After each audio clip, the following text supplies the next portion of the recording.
who was able to hire somebody, Goo Goo Matt, to make a theme song. Yay! So here it is. Dota bros are showing the way, explaining all the things to say, giving everyone an idea while drinking a glass of beer. Dota bros, showing how the tournament goes. Dota bros, bringing you your Dota dose. Dota bros.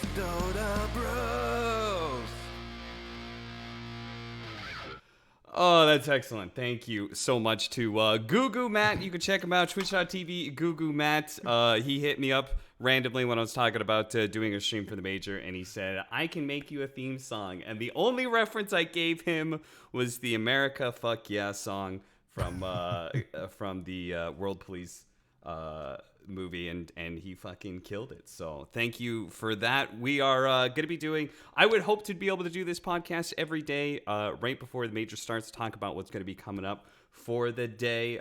So today I've got joining me Jenkins, Lyrical, and Nomad, which fortunately I've got everybody who can talk about a different region, which we're going to kind of need, because we're going to be starting off with this whole entire international. We haven't had an international land for over a year, and we're going to start it off with a mini land. We got the wild card series. I think this is super hype for me personally anyway. What do you guys think? Yeah, I look at the teams, and well, I didn't watch any of the other regions. I'm going to be totally honest with you here. I was doing all the NA stuff, researching that, putting some time and effort into that. So right, EG's going to win. Everything. Quincy Cruz probably going to get Oh, second. why did I Who miss cares this? Come about on. everybody else? I wish A lot of Quincy- research there. all right, we'll get into that. But what I was going to say is, like, I look at these teams, and I actually think the wild card teams look scarier to me than a lot of these like random playoff and group stage teams. I mean, maybe I just don't know the regions anymore, but thinking back to like 6 months to like a year ago, when like I did know these teams and follow these regions, like I see like Vici Gaming, Team Liquid, like for God's sakes, Nigma and the wild card, like, and then I was thinking like, okay, this T1 and like this Monaco Gambit team, like they've got to be dog shit, right? And then you click to them, it's like, okay, that's a 23 Savage team. Okay, that's a no one team. No, they're all good. Legitimately, all of the wildcard teams are like legitimately good. Yeah, which is why I was pleasantly surprised to, like it sucks. We'll talk about COVID stuff a little bit, but we do now have 3 slots, which is means that we can actually give some more of these teams a chance to be able to play in a group stage and see if they actually deserve to be there, right? Well, so one thing that I kind of want to piggyback off of what Jenkins said there too is like, I think part of the reason that we're seeing some of these teams with more well-known players that are in this wild card is because of a phenomenon I think we saw in NA, and I would imagine we saw, you guys will have to tell me if we're right or not, around the rest of the world in Dota, which was everybody's games got elevated. Like all these teams are playing better, and these people that were like Division 2 and maybe, or well, not like, explicitly Division 2, but tier 2 teams, like they sort of have more consistent opponents to play against. And what that means is that the entire regions as a whole start to get better. And then these teams that, maybe might take a game for granted or whatever else are getting challenged and getting knocked down. I would imagine that probably the clearest example of that to me, and I don't know, I'm kind of curious what you think, Nomad, was LGD, because at the beginning, going into China, I thought they were just going to stomp everybody, and very clearly that did not happen. Yeah, no, LGD are the strange ones. I mean, there's 2 teams which you should probably be looking at, like LGD from the China region and Neon, which I'll talk about in a minute, from the Southeast Asia region. But yeah, like LGD, they were supposed to be super hot, and then them and Elephant was supposed to be like the 1 and 2. Everyone thought that. And then like they just did terribly, like in the first couple of weeks. But LGD really turned it around, and they actually ended up beating Vici, which is the other team from China in the wild cards, in like a really close series in one of like the last days of the China region. And yeah, I mean LGD turned it up a notch or 2 or 3 or 4, and for me, like they're the favorite for the wild card, honestly. Wow. Like they've improved so much. Maybe tied with Liquid, but yeah, LGD are hot. Like they're so fun to watch as well. Like so you sorry to interrupt. You covered China, right? Yeah. Like did you okay, so like it was IG and Team Aster, like were they slated to be top 4, top 2? Like was this abnormal? coming into it, no. Like these two teams were like both dark horses, and then they just Huh. started doing some like really weird shit and just swinging, and they clapped cheeks for like pretty much 6 weeks straight. I think they were undefeated, both of them. Well, And then Astra they was finally started to bleed, but they were destroying. Like they were absolutely shredding. wasn't Astra one of the ones where everybody was like, this team should have been directly invited, and then they didn't. They had to plan through qualifiers and stuff too. The thing that I just remember from that time period was like I was doing a bunch of like looking at the results every day, and I watched the Vici versus LBZS game. And for those of you that don't know LBZS good, Ugh. that team, like, it pisses me off more than any other team in Dota because they look so freaking good for the first like 5 minutes. They completely stomped Vici. They were looking great, and they just didn't go high ground for 25 minutes and lost against like a Deucer or something. And I just kept on thinking, like, is this really the best that China has to offer? Like this like tier one team that everybody's saying is going to be the best is just getting like, smacked around by these other guys that just don't know how to end the game. And now everybody's saying that they're like going to be the best region. So I don't really know what to believe. Like I feel like I've been gaslit by China one too many times, and I don't know where they're going to end up. But everybody says they're going to be good, so maybe they will. Yeah, I've definitely seen a couple of people on social media holding the Chinese flag and saying like these guys are gonna come to the major and dominate. And I'm kind of with you, Gabe. I'm not totally convinced by that. Like I think there's a reason why we still hold Europe to be the strongest region, but. Yeah, I mean, I was pretty surprised because I know everything that was going into the once the DPC started for China, it was Elephant and LGD who were winning everything. They just kept going back and forth. LGD kept on being up in a bunch of grand finals against Elephant, and I think LGD was the team that actually won more than Elephant. And then turns out like at the end of the DPC, they're matched up in a tiebreaker, and one of them has to get eliminated. It's pretty wild, but I guess that's the nature of the leagues is that things can kind of turn on their head, right? Like NA wasn't like NA is usually the most clearest region, and even that almost got turned upside down because of Undying, right? Yeah, one more thing I would say about Team Elephant is that they never really looked good in group stages. And unfortunately for them, the league is kind of just one big group stage. So like that really didn't work in their favor. Yeah. They're a team which would kind of coast through the groups and then come into the playoffs and then just start like playing their best and playing really good. Unfortunately, this is one big group stage and we kind of didn't see them ever find their footing. So Dude. they went down. I'm gonna be honest. Like, I feel like this group stage thing has legitimately. I'm just gonna put this out there and say this. Like, maybe this is just some bullshit instinct or whatever, and I don't know. But I feel like the group stage thing has just led to some shittier teams being in like the higher, like the playoff seeds or the group stage. I actually think like one of these wild card teams is just gonna win the entire thing.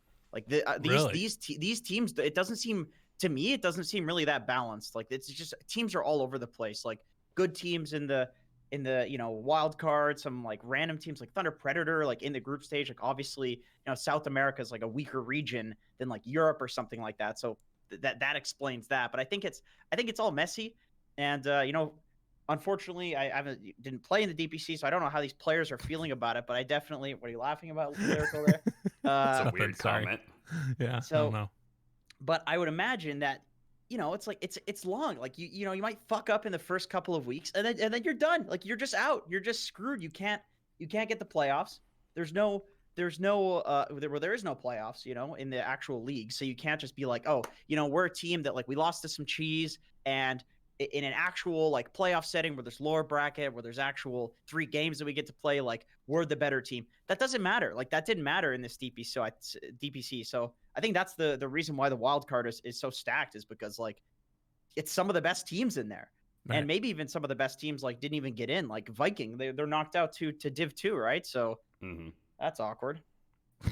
Yeah, super awkward. Tundra ended up basically replacing them, who is, I think, a very legit team. But yeah, there's definitely, if you go back through, like, if you just look at the end result and then you go back through on, like, the Wikipedia, you can go ahead and see some of, like, the first matches that they played. Nigma, for example, the reason they even made it into Wildcard, in my opinion, is because their first 2 series was against Alliance and Liquid, and they managed to win both of those. So if they don't win those at like the very start of the league where, some people might be going slower or something like that, then they could have just as easily been replaced by OG instead, who didn't even make it to the major. So yeah, that's true. And Cap, like, so one thing I was curious about with Europe, one thing that we definitely saw in NA was like Undying get better as the season went on, Evil Geniuses get better as the season went on, and then a couple of teams that like started really good sort of declined a little bit. So I was thinking like Zoomers to some extent. Quincy Crew not really, but I think it was more once they beat EG, like they sort of had like this big, oh, we did it, it was awesome. And then they played against it was Undying, and then like it was the perfect timing for them to like come in and spoiler them a little bit. Was there anything like that where like the teams that are now in the major have like gained momentum throughout the year or throughout the season? Or are there any that are like sort of on the decline and are sort of feeling a little bit anemic? I mean that sort of like on the rise up is a little bit Liquid. I mean they started off like real rough, which Liquid is kind of notorious for doing at this point. In fact, I don't think they had Boxy at their boot camp for like the first 3 weeks, and they called him in because they specifically were like, oof, like we kind of need you here, bud, because they ended up they beat Viking GG, but they lost to Nigma. And then they ended up beating High Coast, which is expected, but then they lost to Tundra. And then they also had a series against Secret as well. So then they were in real big trouble. And they only got by because they beat OG, and then they went into that 3-way tiebreaker where they had to play 2 rounds of best of 1 tiebreakers against OG and Tundra, which was super intense. But they managed to scrape by right there. So yeah, okay. I think it's I think Liquid is probably one of those teams. From CIS, I feel like everybody kind of just showed up where they were supposed to be. Like Virtus Pro was clearly the best team, Navi was clearly the second best team, and then it just came down to whether it was Spirit or AS Monaco Gambit. And right. AS Monaco Gambit made an upgrade by picking up no one. Well, an upgrade. We'll see if it actually works for them. But halfway through the season, they picked up no one, and so they ended up winning that tiebreaker. So I feel like CIS in Europe went a little bit more expected, let's say. Yeah, every single time I went to check the results of like all the different regions, like, whoa, like Undying are doing well in NA, maybe they could cause an upset. And then like in Europe, obviously everyone's so evenly matched and you never really know who's going to count. And then CIS every single time, she's like, yeah, Virtus Pro won. Yep, Navi won. Good, next. Like, it was so dull in CIS, but not dull, but it was so how it was supposed to be. Everything was just falling into the right place. No, I mean I was covering that region. I'll say it was dull. Yeah, all right.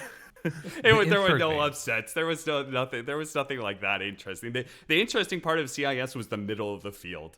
That was actually the most interesting part. But but no thoughts for it was pretty. I mean, well, Monaco Gambit, I guess. Actually, I take that back. The most interesting part was VP drafting a 4-position jungle Huskar. That was actually the highlight of CIS for me. That's hype. I like that a lot. Just for doing that, they deserve to be in playoffs, honestly. One thing that I kind of wanted to touch on, because we don't have like a Southeast Asia representative here, but I think that there was you got Nomad. Damn, you just like shit. Wow. I mean, really rude. He's British, right? It doesn't count. Is that the way that this works? Oh, I'm sorry. Well, I don't know. The British have been, they've been around. He did have some colonies around that area. I'm way I on the believe. other side. Yeah, they just take over everywhere. I know they're trying to claim other regions. I still have the queen on my money. It's not so good. Well, Matt, how much do you think like losing Natsumi is gonna hurt? Like, because his various points felt like sometimes the centerpiece of drafts for his team, and likewise for Cuckoo being like sort of the emotional rock, which probably is going to be made up for by the fact that they got March. But like, do you think that Neon sort of is going to be able to have what it takes going into it? Because this is a team that I was like super hyped for. I love this team. Okay, well, hold up real quick. Let's actually just go through all the rosters that had to make a change, and then we'll start with Southeast Asia. So we had, for CIS, we're going to have Navi are going to be missing their mid laner and their captain. They're going to be missing Iceberg and Always Want to Fly, and instead Ramses and their coach Mag will be standing in for them. And then they had that whole thing where now they're not doing that at all, so weird thing. Natsumi is unable to go. Rappy's going to be standing in, who's, I guess, has been inactive or on the bench for Neon for a while. Something like that. Quincy Crew, MSS is not going to be going. Milan was supposed to replace him, but now he's not able to make it either, so still TBD on what's happening there. Mind Control is not going for Nigma, and RMN, their coach, is going to be standing in there, so either RMN or Kuro is going to have to play offlane. Cuckoo, the offlaner for... Sorry, what team is that? T1. T1 is not going to be going for Rev. The Korean player is going to be standing in for him. And then Bobaka. Oh, no. Everybody's out there getting sick, and my man's getting something else. Bobaka is also not attending for because he got arrested for a prostitution sting. He's in Hornydale. He just had to do the banging. Got He had to bonked. do the banging. Come on. And their coach Mad will be standing Just jack in off. for It's him, not that hard. so. I do it fucking 7 times a day. It's not hard. Well, that's I was gonna try and say something prerequisite. serious, and then you said that, so I don't think I can anymore. So that's wonderful. I forgot it for the ended break. on that. I'm like, I've got the list sitting next to me, and I'm like, all right, great, I'm prepared for this. And then I remember Bobaka was the last one to go in. Okay, so let's start with Southeast Asia, like Gabe was talking about. Natsumi is not able to be there, who Gabe, you're saying was really important for. Well, so I guess I should Yeah. preface this by saying that I didn't get to watch as many of the Neon games. And Noma, I'm curious if his position has changed. But when I watched him on Adroit, he was like always that big win condition sort of star player. He wasn't always getting a lot of stuff done throughout like the mid game, but he was just like they always play 4 protect 1, and it was around Natsumi. So I'm curious if his play style has changed at all. Yeah, it has massively. Like that's what I expected from Neon coming into the SCA region. Like obviously I'd watched a lot of their replays and stuff, and like Natsumi especially, I've followed him for a long time because I like him as a player.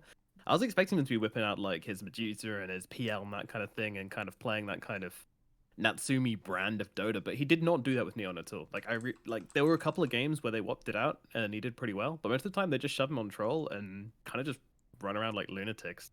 Neon were a very interesting team to watch because they dominated super hard and no one expected them to. Like in a field with Fnatic, T1, TNC, even Boom, all probably considered above them. But they just came in with like this really kind of fresh idea on how to play the game, utilizing like the Pangolier and the Coddle better than anybody else in the region. I don't know, like I don't know if they're going to be able to recreate that at the major. And with the recent shuffles, I think that's going to be hard for them to adapt. But one thing which was interesting to me was that I think it was Skiem, said in an interview that Playhard didn't want to play the position 3 anymore because he felt uncomfortable. So they switched that up in their series versus T1. And Skem played POS 3. Playhard went down to POS 4. And they won that series. And now he's back in the POS 3. So I don't really know what's going on there. It's pretty wild. But yeah, I mean, I really don't think Neon is going to be the same team in the major, unfortunately. I could understand somebody wanting to switch from 3 to 4 right now, because like the 3 meta seems to be shifting a lot towards these like ranged mid-style offlaners like Razor, Death Prophet, that sort of thing. And so like if you're a guy that's just playing all of these like tanky motherfuckers like that run in, that's like the 4s now, because in order to make up for these ranged offlaners, like the 4s need to be like the Earth Spirits and the Tusks. So I don't know if that's why, but I could see like discomfort happening, because like the 3 meta actually has changed probably more than any of the other roles from what I've seen. Maybe other than like 5. Like 5, we're seeing like enigmas and like some crazy shit being like Void Spirits flex to 5 and and stuff gyros like that. and yeah, all Yeah, that. but that's Hides, more that's but, more like, oh, we'll pick this, you'll think it's a core, we'll just throw it on 5 because like fuck it, 5 doesn't really matter that much, like whatever.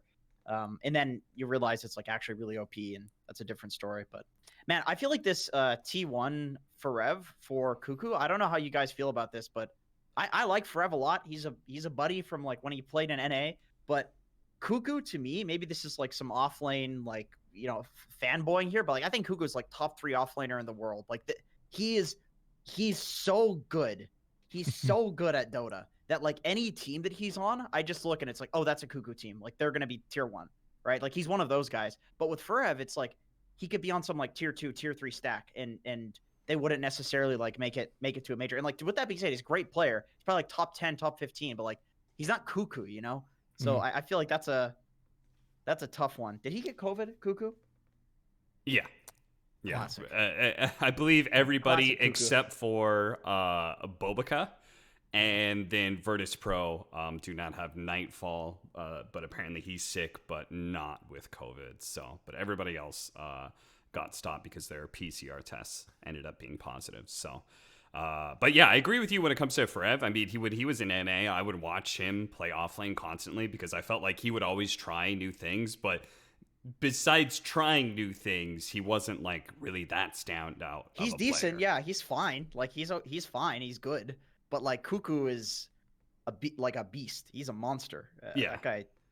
You can tell by somebody's trajectory, right? Their career trajectory. When like they have been on a tier 1 team and then they aren't able to kind of reclaim that sort of spot, like that kind of says something about their skills as a player. So Yeah, Cuckoo was the best POS 3 in the DPC for the SEA region for like quite a while, I would say. Like every single time we would look at this team, we'd be like, yeah, I mean, Cuckoo, you got to draft against him. Like you got to adjust. Like he was such a massive part of the team for T1 that it's going to hurt them a lot to see him gone.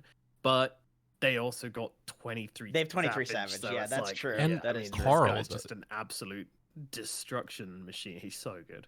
Carl and Zephyr also to me are, I think, incredibly talented players. I think either of them can take over a game, but I think the thing that you're talking about there, Nomad, is that you're taking away a threat, which means you can focus on these other threats more, right? Like you don't have to draft as hard around Cuckoo now, which means that it's more space.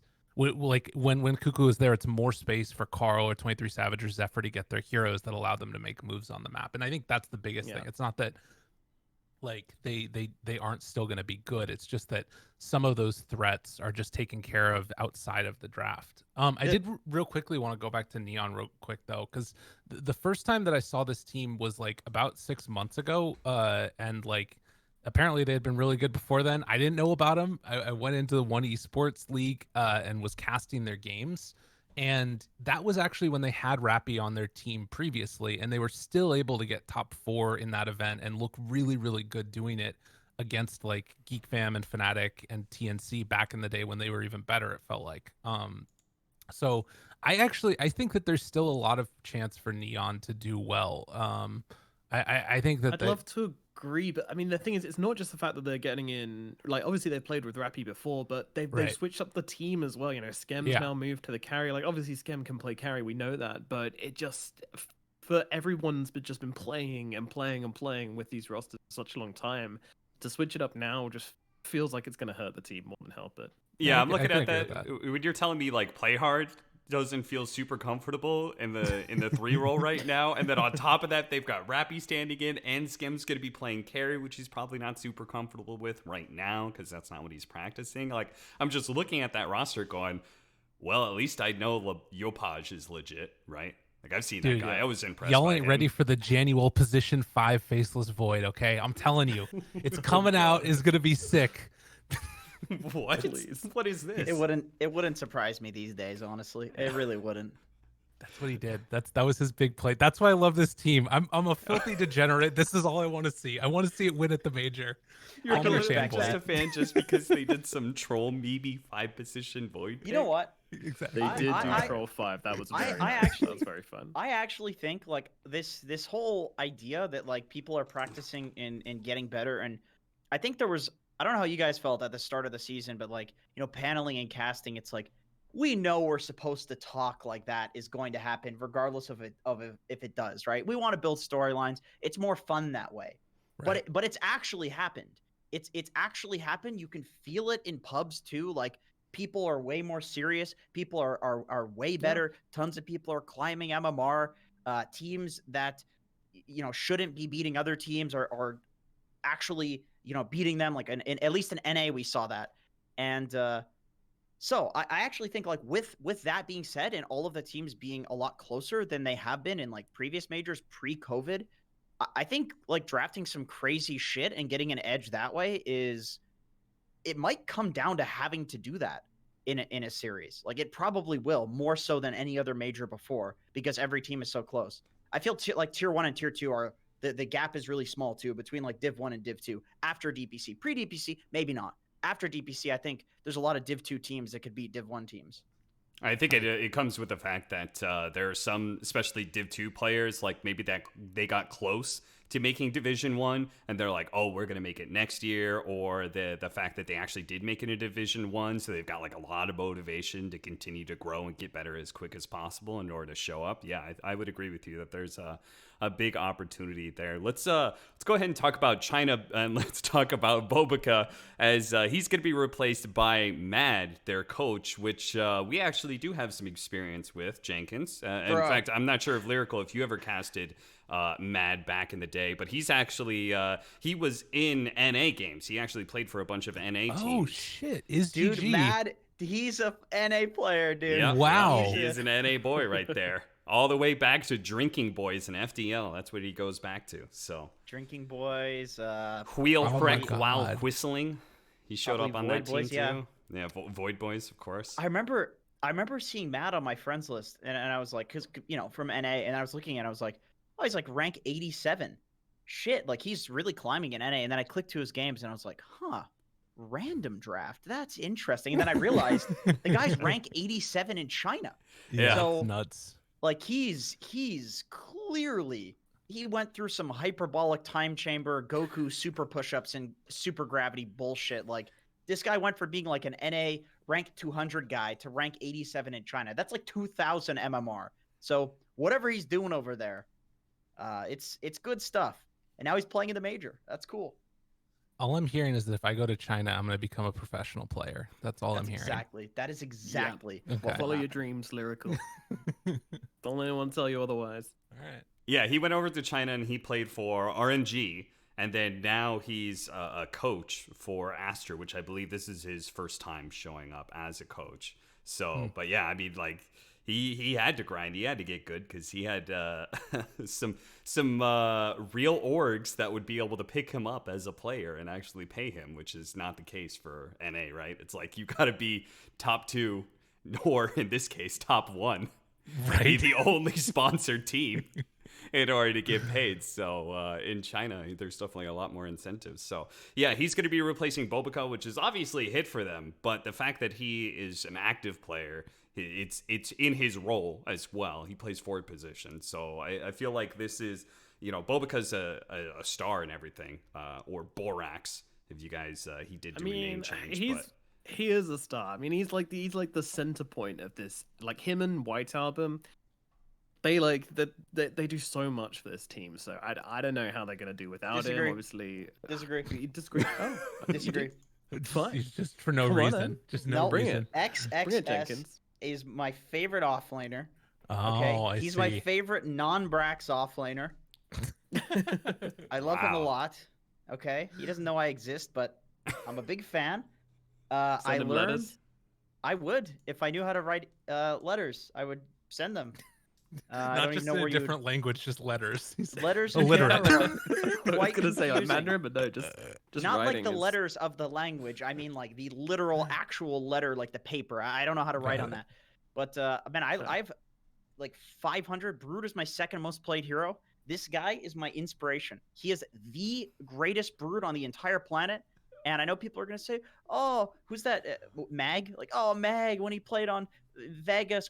Fuck that. XXS. You should see this guy's spider micro. It's like he's a robot. It's impossible to do what he does with the spiders on Brood. I've seen this guy literally disable webs and body block and trap people and shit, like the crazy stuff. So That's nuts. yeah, he's any team that he's on, I'm just like, this is a good team. This is a good team. So pick Anyway, Brood that's- win. That's what I'm hearing. Yeah. Great. Nah, You know I what's funny enjoyed about that? uh, Like, that I tangent. remember thinking XXS, and I was like, yeah, he seems pretty good. Like, he's got some promise, but he didn't really stand out to me that much as an offlaner. So I'm like, why does Jenkins like him so much? There must be like a very specific reason. Ah, okay. He's Not a Brood specific. Mother player. Not Oh, okay. specific. He's good, okay? Just wait. Unbelievable. Just wait. He'll surprise you. He'll surprise you. All I right. hope Well, so. They need someone to, because like I feel like Borax is gonna leave a hole. Maybe Mad can fill it. Maybe XSS is gonna do some crazy shit to fill Well, it. he was filling too many holes, apparently. Oh my God, Jenkins! What the fuck?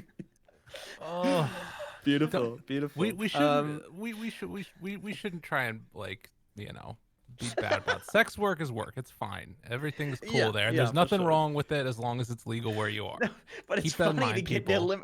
it's funny to get eliminated for it though. It's true. It's Oh, true. God. Poor guy. What a- You know what a what? way to go. Horny bastard. I remember somebody wrote how much he paid. I think it ended up being like 400 USD equivalent or something like that. And I was just like, damn, that's so much money because it's not just the 400. It's all the money he's going to lose by not being here for the major. He's where rich. he's in the group stage, right? Which one thing we eventually need to talk about is the fact that both the wild card and the group stage got a bit easier because of Beast Coast and Na'Vi both not attending anymore. But we're going to go ahead and talk about that. But we got Quincy Crew. Apparently Pelosin, the Singaporean player, is going to be replacing MSS. That's what somebody said in chat, and I'm going to believe that because it makes sense to me. I know he was kind of looking for somebody to pick him up, so... Pelosin. Yeah. So, I always pronounce it Paulison, but I'm terrible at pronunciations. I could be totally wrong, I'll be honest, until somebody actually corrects me on a pronunciation of a name. But he was previously on T1 before they made their roster change. He was with Sam H. Yeah. When they dropped Sam H, he used to be on that roster. So, I'm messaging Jack right now. See if we get confirmation. but yeah, that's Inside info.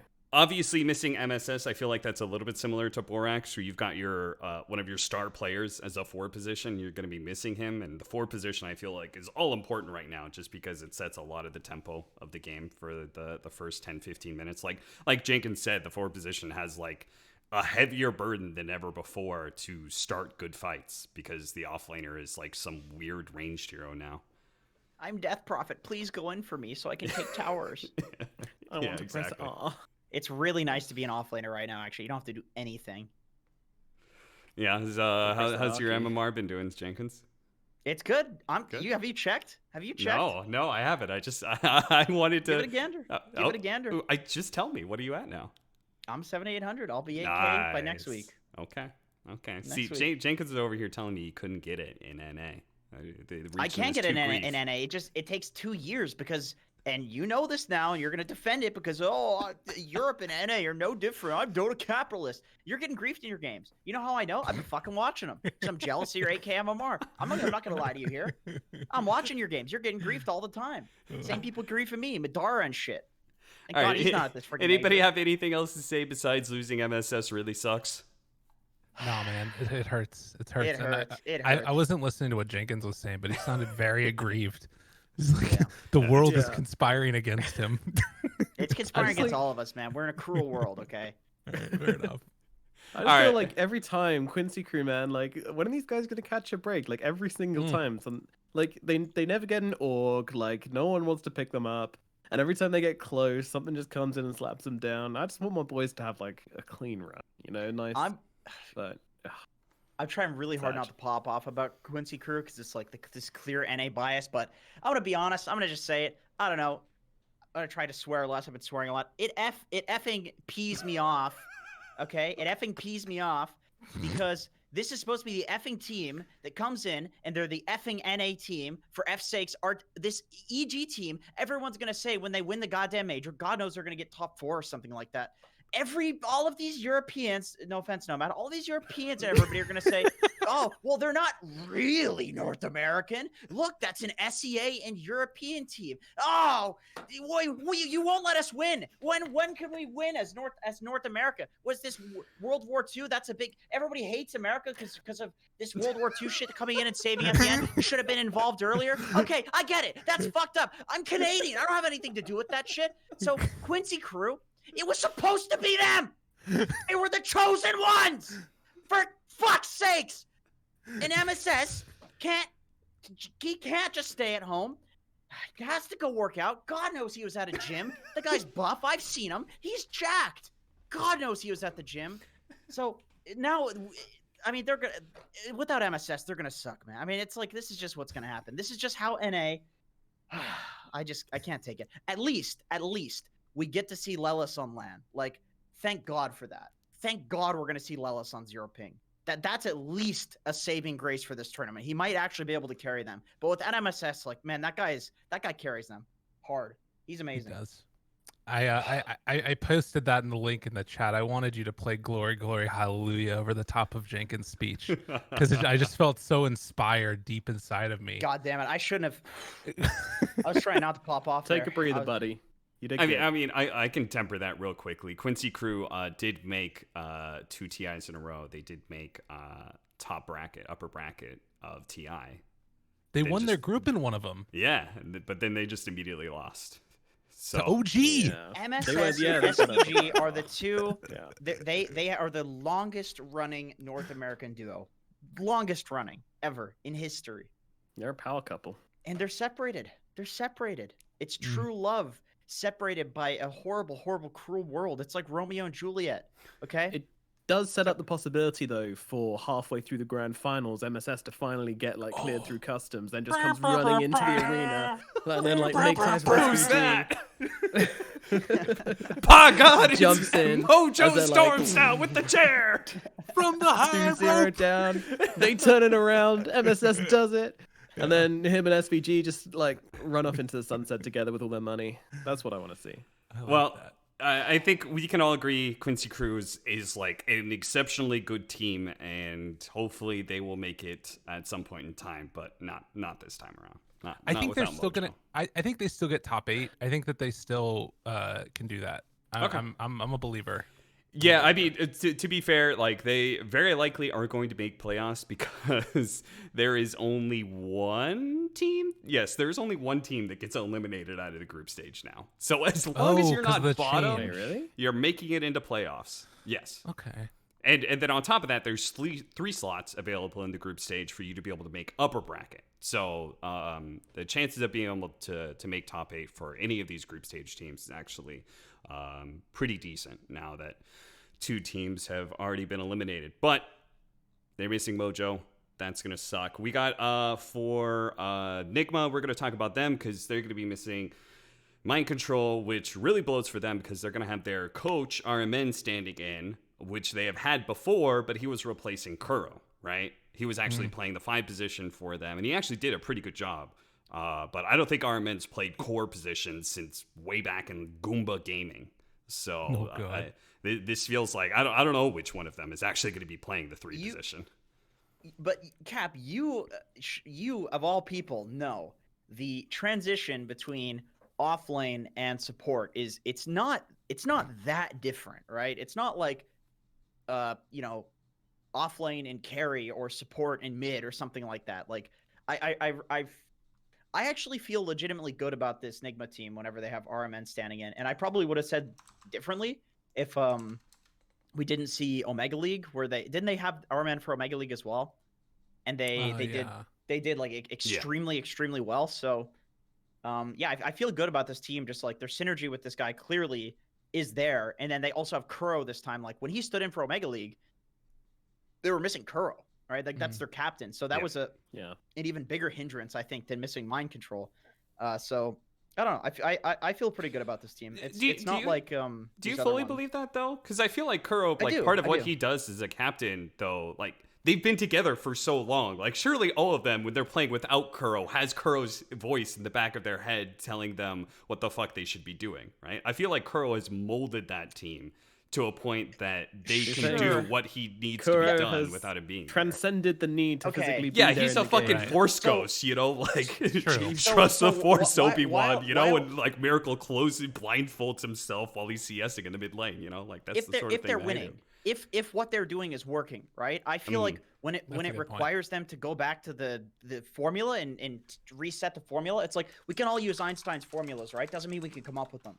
And like that's why what I think Kuro is like I think that he's the guy that like if they lose a series, they'll come back and he'll figure out how to win the next one. Whereas I kind of felt like during Omega League when RMN was standing in for Kuro, they were having to figure out their own formulas and stuff without him. And like there was a few fuck ups here and there. And I think even when we interviewed them, they were like, yeah, it's like we all have Kuro's voice in the back of our head, but like we didn't know what to do in this situation. So we kind of ran around with chickens with our heads cut off. I think that was literally like his his phrasing was RMN we interviewed, and then the next game they won because they adjusted. And so I think they can without Kuro, but I think Kuro is like one of the best on the planet at doing that. So they have him and RMN now. And that kind of, I mean, it sort of gives a game plan to teams of how to try and play against them, do something that they're not used to, because the sort of the reaction is going to be a little bit delayed more so than it would be otherwise. So they kind of have another vulnerability there as well, is something to think about. But one thing that I kind of wanted to mention, I feel like a lot of people are just sort of writing off SA. And I think that there's a chance for this Thunder Predator team here. Beast Coast was looking really, really good. Thunder Predator, like, people don't want to believe, people don't want it to happen. These guys are pretty freaking good. They kind of got beaten down a little bit by Beast Coast, but they're still really solid. I don't know. What do you guys think about SA that much? It's the only team coming from SA, right? I'm not crazy. I've got a record for you. The second best South American team has never made it out of the best of one playoffs. But they're the best South American team now, right? That's the way this works. Sure. He's right. Take that stat. Sorry. To make that clear, they have won a best of one, but they've never won a best of three in playoffs. Okay. So that being said, I do think when I saw Thunder Predator like 6 months ago, I thought they were super legit. But then they kind of got worse. Then maybe they made a roster change or something. Now they're back. So that could be it. But I want to talk about the wild cards. We just got to wrap up this this COVID thing, which is Iceberg and Always Want to Fly. This one is probably one of the worst ones. They're missing their mid laner and their captain. They're going to be replacing him with Iceberg with Ramses, which is cool. Oh, sorry, Navi's eliminated. Sorry, I keep. Yeah, no, they're out of there. Sorry, they cut that out because Mag couldn't make it. Right. So right. None of Navi is going now. So okay, that actually wraps them all up. Yeah, like there was some issues with flights as well. Like okay, back to SA, they're gonna get obliterated. They're really garbage compared to Beast Coast. Damn. As a North American, South American representative, we all know, coming from the region, that these guys are our brothers. South America, NA, we've been together for a long time. We're still getting along together. So I want them to own. I really do. My heart is there. It's like Quincy Kerr. Like, I want them to own without MSS because they're the chosen ones. They're the friggin' Gandalf with the ring. Going to the volcanic ash, that sort of thing.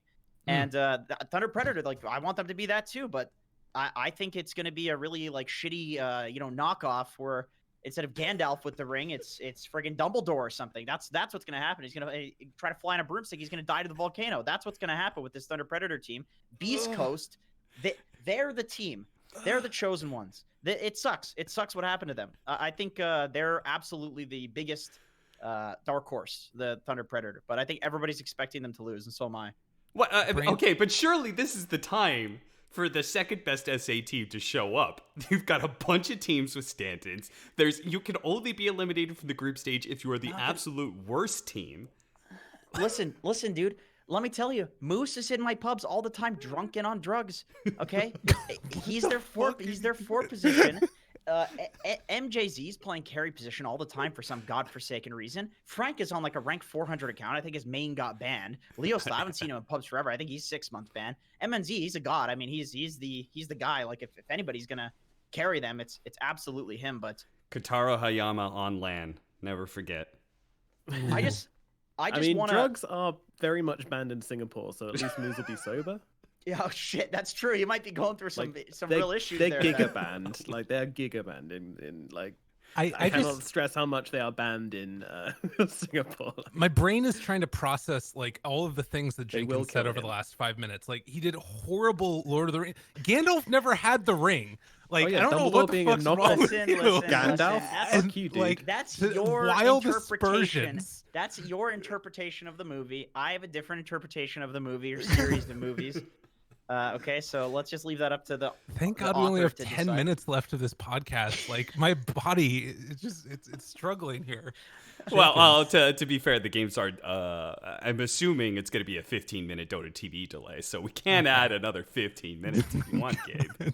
All right, let's talk about Lord of the Thank Rings, God. boys. Let's go. Let's talk about wildcard teams instead, because that is what's going to be happening today and tomorrow. The wildcard teams are going to be playing. That consists of AS Monaco Gambit, PSG LGD, T1, Team Liquid, Team Nigma, and Vici Gaming. There are 3 slots now rather than the 2 before. I think this wildcard stage was absolutely cutthroat before.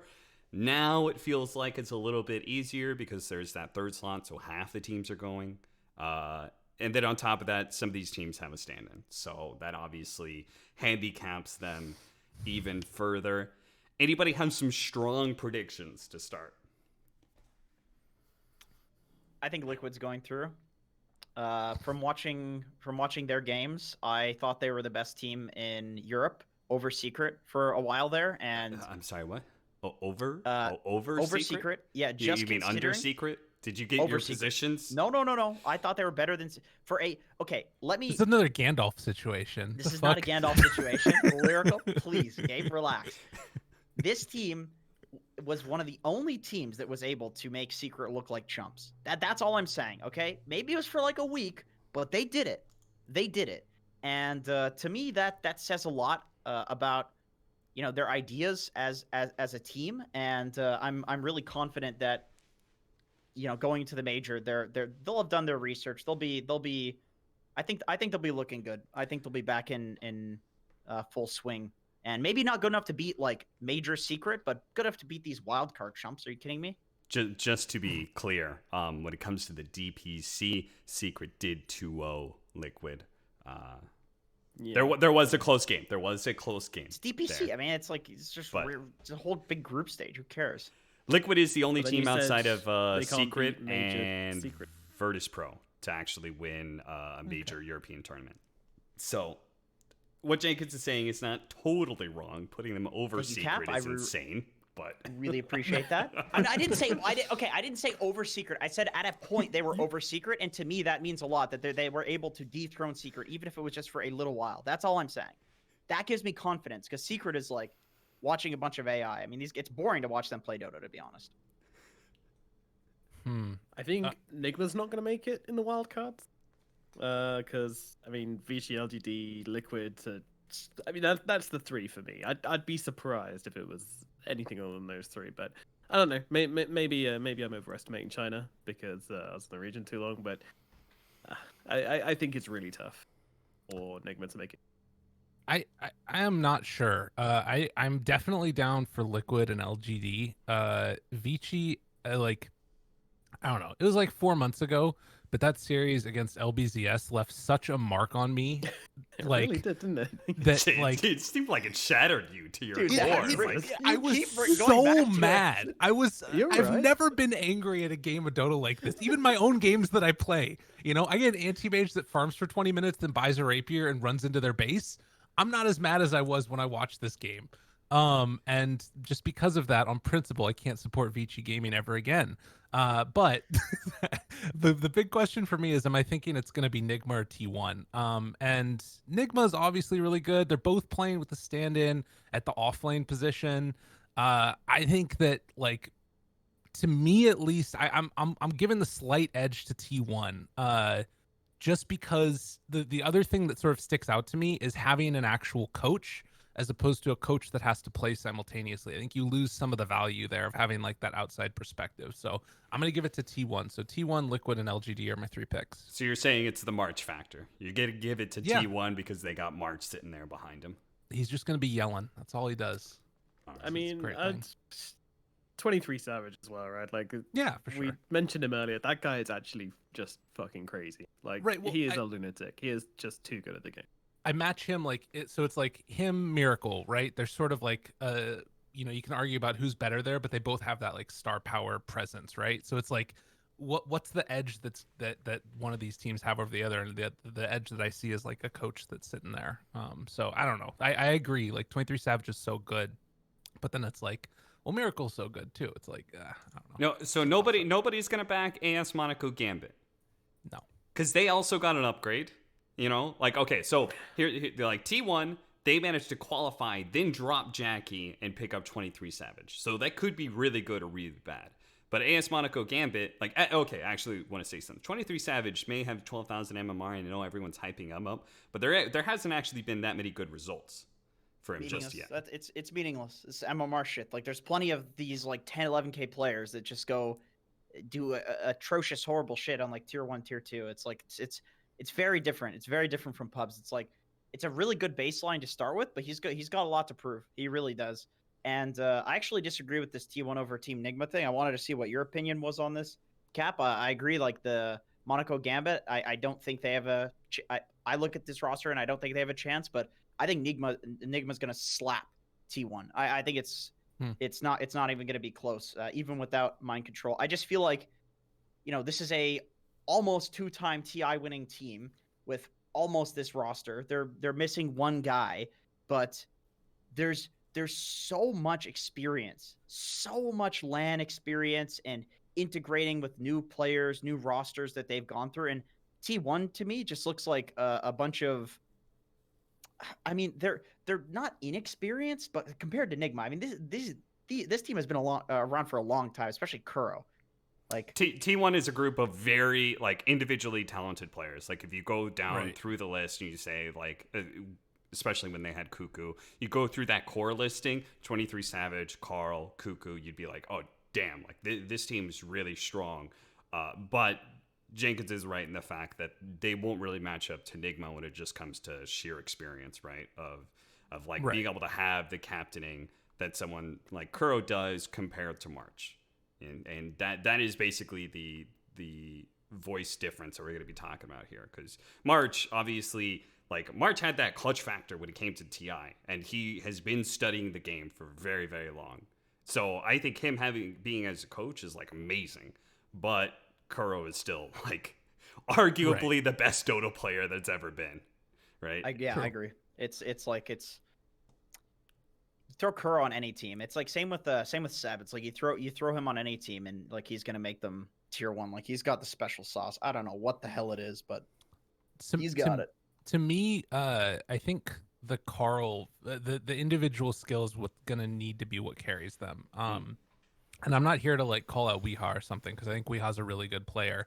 But Carl to me has had so many really standout, unbelievable moments. And I think it's just something that like happens. Another 11K MMR player. I know Jenkins hates it because he can't get his MMR high, so that's fine. That's but bullshit. You know what? That's it's okay. it's perfectly okay. These things happen. But I will say that they've got a lot of talent. And I would agree that it doesn't mean everything. Like so again, I remember I was casting with Winter. And when 23 Savage was on Fnatic, he pointed out a mistake that 23 Savage made in the game that was so small and so like seemingly irrelevant, but he showed on lane right before it started and it revealed where their laning setups were and it completely destroyed the rest of their game. He showed like just barely within ward vision for a second. The team Fnatic was playing against swapped lanes, and he was saying if you put any other professional player in that situation, they don't make that mistake, but he does because he doesn't know that this is something that's that important. And it cost them like that game. They got knocked out of the whole tournament because of it. But the question is, how much has he learned from these mistakes that he's made in the past? And that's something where if he can keep learning from them and keep growing, it's going to be amazing. Has he got to that point yet? And that's sort of where you're rolling the dice a little bit, I think. Yeah, and I will put a crazy clip. That's a cool clip it's cool to see that happen. Like the actual difference of like this is literally inexperience doing this to you because it's hard to it's ethereal when we talk about it. It sounds like we're just bullshitting, right? But like when you actually have a literal example, it's like it's legit hard to find those. Anyway, sorry, Cap. No, I just wanted to say there's one more point to Nigma that may not be a factor at all anymore because when this happened, it was probably a month and a half ago when the DPC was actually going on. But Nigma did reach a point where Weehaw actually stepped into the carry position role, and they've done this once before, and it was basically because he was not feeling comfortable in the mid lane. He was like, I think it was like a confidence sort of thing, and they put him into the carry, said, okay, we're gonna make sure your laning phase is good, that way you can actually play Dota. And that was something that really stood out in my mind. I was just like, wow, that's kind of weird and awkward. I'm sure it's fine now. They've had a month to be able to figure these things out, but that just sparked up in my brain when you were talking about the Carl versus Weehaw matchup and how that's going. I mean, I think you could be right there that if Carl does end up really putting a beating on Weehaw, like if he actually managed to outplay him in game 1, then what happens from there could actually snowball quite a bit. Yeah. So. All right. Well, so it seems like pretty much everyone's back in Team Liquid, and then we're either backing LGD and Vici Gaming or what, LGD Enigma. That sounds like what people are kind of agreeing with. Nobody wants to back Annis Monaco Gambit, despite them picking up no one. A veteran player, despite the fact that they're in the same area where they can scrim with Europe. So all of the things that we give to Europe about being a really experieed team, AS Monaco Gambit, grinding for the last I month. really like Snako as well, but it's just not enough for me. Why was he on the team before Cap? What happened? Why didn't anybody want to pick him up? I got a question there, huh? Well, Virtus Why Pro, did it's Snako- hard to follow the old VP. What can you say, It's fair. Okay. All right. Well, I believe the major should be starting about right now. So I guess we'll go ahead and wrap this up. Of course, I'm still going to be following the major off of Dota TV. Of course, you guys want to watch it live. You can go ahead and do that on the One Esports channel. But if you want to stick around here, I'm going to be having some people just hanging out with me. We're going to watch the games together. It's going to be very relaxed and chill if you want to do that. Thank you, Jenkins Nomad and Lyrical Jenkins. You got any shout outs or anything you want to give? Shouts to my friend BSJ, Brian Slammer Cannabis. Check out his stream. He's also streaming right now if you guys want to watch some dog shit pubs. Otherwise, go ahead and check out that major. Nomad, you got anything? Shout out to Baboka. My guy's just trying to do his thing, get his groove on. Everyone's shitting on him for it. It is a good joke, but at the end of the day, my guy's just trying to live his best life. So shout out to you, Babokes. Absolutely. I'm shout out to all you, Cap, throwing this all together, and you awesome people. I'm gonna be streaming, but I'm gonna be streaming myself play Diablo 2. And then I might hop on and watch the games every now and then. But yeah, that's all I'm gonna be doing. I want to play some Diablo 2, and so that way it'll keep me awake through the major. It's gonna be sick.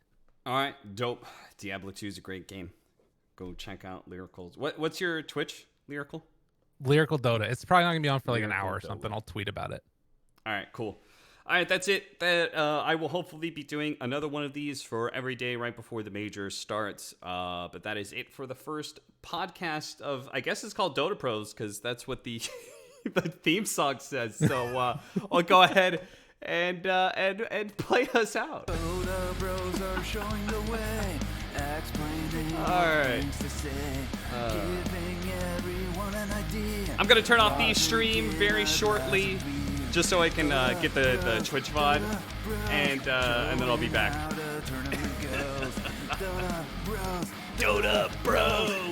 Woo! We can't hear it. Yeah, they can't hear We're shit. just nodding to nothing.